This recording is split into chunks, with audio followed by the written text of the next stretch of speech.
Fin de semana por todo alto en Boiro coa celebración das súas festas do verán.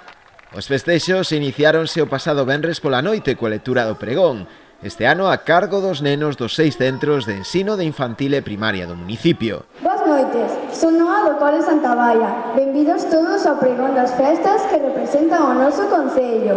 Despois de 2 anos de pandemia, hoxe é un día especial. Durante toda a fin de semana desenvolvéronse tamén infinidade de actividades dirixidas a todo tipo de públicos. O que pensamos cando estuvemos programando estas festas dentro do Goberno e o Departamento de Cultura é chegar un pouco a todos os públicos, por eso se cambiou un pouco o formato tradicional que se viña facendo desde sempre. A festa tradicional do sábado no Parque da Cachada congregou tamén a un gran número de veciños e visitantes, coas actuacións dos grupos Os Monifates, Xilbarbeira, A Beloura, Aroña, Baile de Abanqueiro e o grupo de gaitas Os Algueiriños.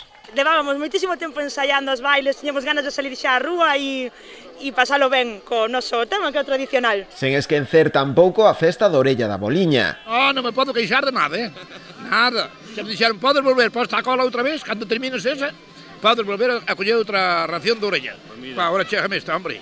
Pero está ben, A música tivo tamén protagonismo coas actuacións estelares de Café Quijano o sábado e Treixadura o domingo, que reuniron tamén a gran número de persoas na Praza de Galicia, sen esquecer tampouco as tradicionais verbenas. En a xornada de hoxe o protagonismo foi para os mozos, co Día das Peñas. Dende o mediodía no Parque da Cachada desenvolvéronse os divertidos e orixinais xogos, nos que competiron as distintas peñas. Por diante, aínda 2 días máis de troula. Mañá destacan as actuacións a cargo das orquestras El Combo Dominicano e París de Noia e o grupo Amparanoia. Xa o mércores, derradeira xornada, actuarán Triángulo de Amor Bizarro, DJ Matrek e a Orquestra Panorama.